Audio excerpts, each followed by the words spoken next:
Selamat datang di episode kali ini. Hari ini kita akan membahas para ilmuwan paling cerdas di dunia One Piece. Langsung saja, siapa menurutmu yang paling mencolok?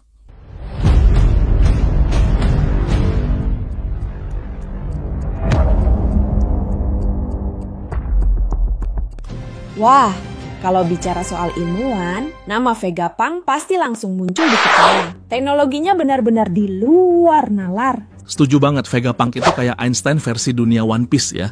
Tapi selain dia, ada juga Caesar Clown yang enggak kalah kontroversial.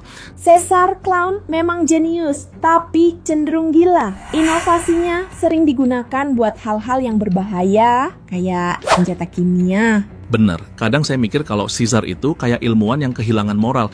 Kalau Vegapunk, walau kerjanya buat pemerintah dunia, dia tetap punya prinsip. Tapi teknologi Vegapunk juga dipakai buat pasukan pemerintah seperti Pacifista. Itu kan seram juga, masa manusia bisa dijadikan senjata? Iya, Pacifista itu kayak robot Terminator. Tapi menariknya, Vegapunk juga pengen ciptakan energi gratis buat semua orang, artinya dia masih punya hati.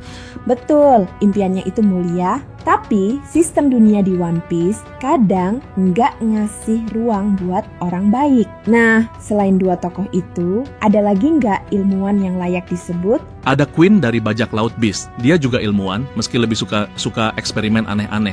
Pernah bikin virus-virusan kan? Queen itu unik sih, ilmunya campuran antara teknologi dan biologi. Dia juga suka tampil kocak, kayak entertainer di tengah laboratorium. Iya, Queen tuh kayak mad scientist yang doyan karaoke. Tapi jangan lupa juga Judge Vinsmoke, ayahnya Sanji. Dia bagian dari Germa Enama yang penuh teknologi.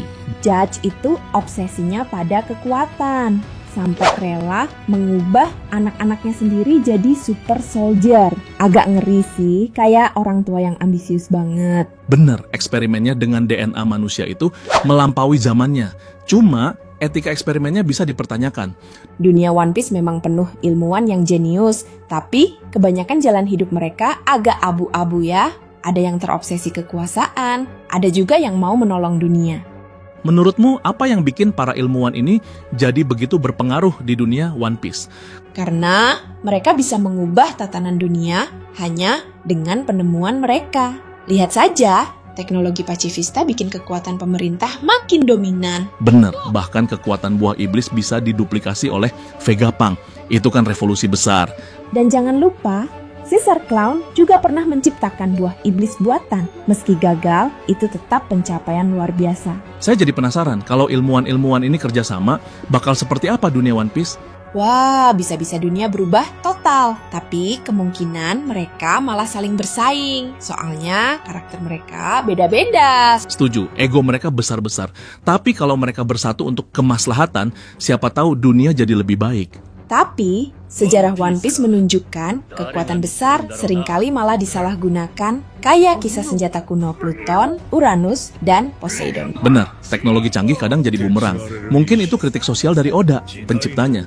Oda suka menyelipkan pesan moral, ya, bahwa pengetahuan itu baik, tapi harus disertai tanggung jawab. Kalau boleh memilih, kamu mau jadi ilmuwan mana di antara mereka? Mungkin Vegapunk. Soalnya dia selalu punya visi besar dan tetap punya hati. Kalau aku, mungkin Queen biar bisa eksperimen sambil karaoke. Bercanda sih, tapi Queen itu bebas berekspresi. Kalau dibandingkan, Vegapunk jelas lebih unggul dari sisi inovasi. Dia bisa bikin teknologi yang bahkan pemerintah aja kaget. Iya, bahkan Gorosei sampai khawatir sama kemampuannya Vegapunk.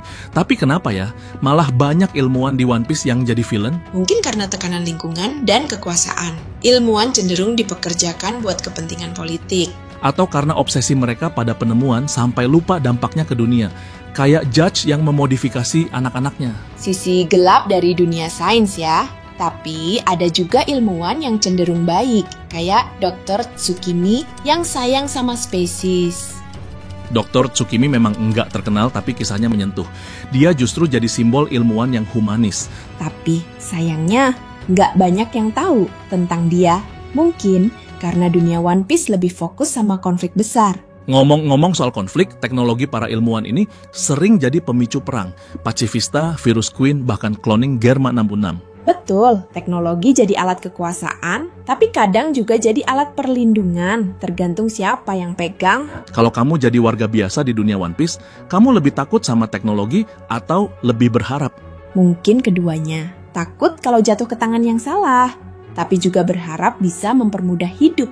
Misalnya teknologi Vegapunk untuk energi gratis, itu kan impian semua orang, tapi belum tentu pemerintah mau membaginya. Benar. Seringkali kekuasaan lebih diutamakan daripada manfaat buat orang banyak. Menurutmu, apa yang membedakan Vegapunk dengan ilmuwan lain seperti Caesar Clown atau Judge? Vegapunk punya empati. Dia nggak cuma terobsesi pada penemuan, sementara Caesar dan Judge lebih ke arah ambisi pribadi. Setuju, Vegapunk masih punya sisi kemanusiaan, tapi kadang dia juga kompromi dengan pemerintah.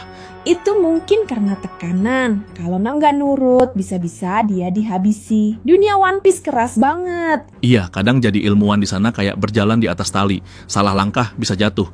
Tapi justru itu yang bikin karakter mereka menarik. Dilema-dilema moralnya terasa nyata. Kalau kamu jadi karakter One Piece, lebih pilih jadi bajak laut, pemerintah, atau ilmuwan? Jujur, ilmuwan. Soalnya dengan teknologi bisa punya pengaruh tanpa harus bertarung langsung. Tapi risiko juga besar, banyak yang jadi target karena penemuannya. Betul, apalagi kalau penemuan itu bisa mengubah dunia, pasti banyak yang mengincar. Sisi positifnya, ilmuwan bisa jadi katalis perubahan. Bahkan bajak laut pun butuh teknologi.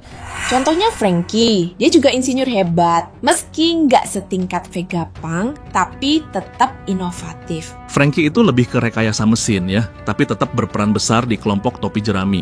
Kalau dipikir-pikir, dunia One Piece tanpa ilmuwan pasti nggak sekeren sekarang. Setuju, teknologi mereka bikin cerita makin kompleks. Dari robot, cloning, sampai senjata kimia.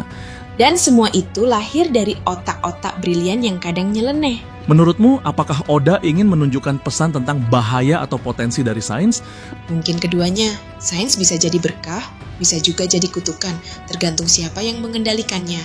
Kalau para ilmuwan One Piece hidup di dunia nyata, kira-kira mereka bakal sukses atau malah dihukum? Hahaha, itu pertanyaan seru. Mungkin Vegapunk bakal jadi inovator besar, tapi Caesar pasti masuk penjara. Judge mungkin bakal dituntut pelanggaran HAM ya, eksperimen ke anak sendiri, aduh. Iya, kadang fiksi One Piece itu kayak cermin dunia nyata, hanya saja lebih gila. Tapi tetap, karakter mereka bikin cerita makin hidup dan penuh warna. Dengan segala kejeniusan dan kegilaan, ilmuwan di One Piece selalu jadi pusat perhatian. Jadi siapa ilmuwan favoritmu dari semua yang kita bahas? Tetap Vegapunk. Visi dan idealismenya keren, meski kadang terjebak situasi sulit. Kalau aku, mungkin Franky. Dia kreatif dan setia kawan, inovasinya juga kadang kocak. Gimana dengan Caesar Clown? Meski jahat, dia tetap punya sisi lucu loh. Benar, kegagalannya kadang jadi hiburan. Beda banget sama Judge yang selalu serius. Ilmuwan di One Piece memang nggak ada yang normal ya. Semua punya sisi unik. Mungkin itu yang bikin mereka selalu diingat, walau kadang peran mereka di balik layar. Tapi pengaruh mereka terasa sampai ke seluruh dunia One Piece. Bahkan kadang lebih besar dari bajak laut atau pemerintah. Akhirnya, teknologi dan sains memang punya dua sisi, tinggal bagaimana manusia menggunakannya. Sebelum kita tutup, ada pesan buat pendengar soal ilmuwan di dunia nyata. Jangan takut sama sains, tapi selalu ingat tanggung jawab di balik setiap penemuan. Setuju. Semoga kita semua bisa jadi ilmuwan yang bermanfaat, bukan yang menakutkan seperti di One Piece. Sampai jumpa di